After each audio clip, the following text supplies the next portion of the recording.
फायदा ऐसी जिंदगी का जिसमें अपनी कोई इज्जत ही ना हो। आज यह सोच सोच कर शगुन रोए जा रही थी।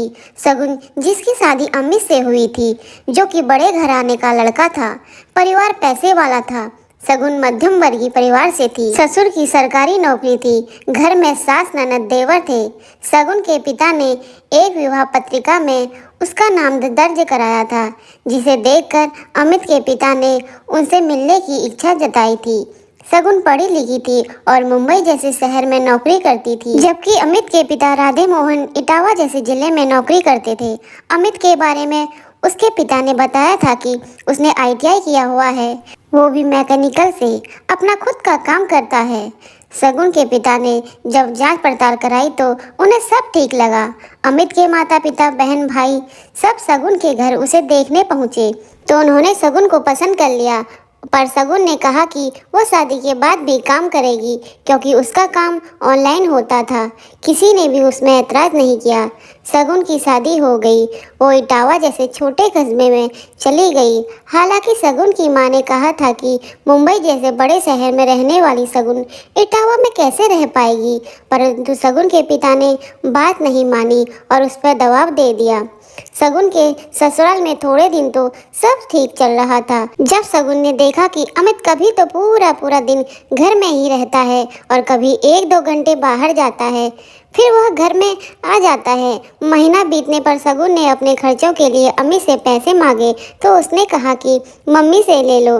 जब शगुन ने सास से पैसे मांगे तो सास ने 2 टूट मार दी। तुम्हारे पति की तो कोई आय नहीं और अभी तुम्हारे ससुर की भी तनख्वाह नहीं मिली है। तो ये सुनकर शगुन ने कहा कि ये बात उससे पहले क्यों नहीं बताई गई। सास ने कहा कि इतनी दूर से शादी इसलिए कर रहे थे कि लड़की वाले ज़्यादा जांच पड़ताल ना कर सकें, वरना क्या हमें लड़कियों की कमी थी।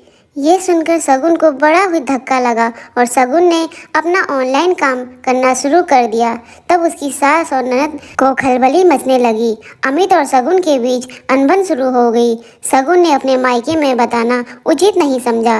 एक दिन ऐसे ही शगुन दरवाज़ा बंद करके अपने किसी कोलाइट से बात कर रही थी, तभी अमित पीछे से आया और गुस्से में आकर उसने फ़ोन पटक दिया, जिससे फ़ोन के टुकड़े हो गए। शगुन का काम बंद हो गया। शगुन के घर अगर फोन आता तो अमित ही फोन उठाता और लैंडलाइन पर फोन आता तो सास और ननद उठाते और उसे कोई न कोई बात सुनाते रहते, जिससे वह अपने घर वालों को कुछ नहीं बता सकती। शगुन की स्थिति बंद के बराबर होती जा रही थी। इसे खाने पहनने का जिम्मा भी सास ननद ने ले लिया था। वह अपनी मर्जी से कुछ बना भी नहीं सकती थी। क्या बनाएगी, कितना बनाएगी, सास ही बताती थी।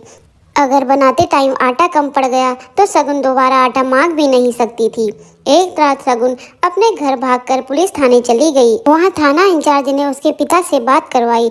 शगुन की शिकायत पर पुलिस वाले उसके घर पर गए और माफियानामा लेकर दिया। पर शगुन अपने ससुराल में अब किसी भी हालत में नहीं रहना चाहती थी।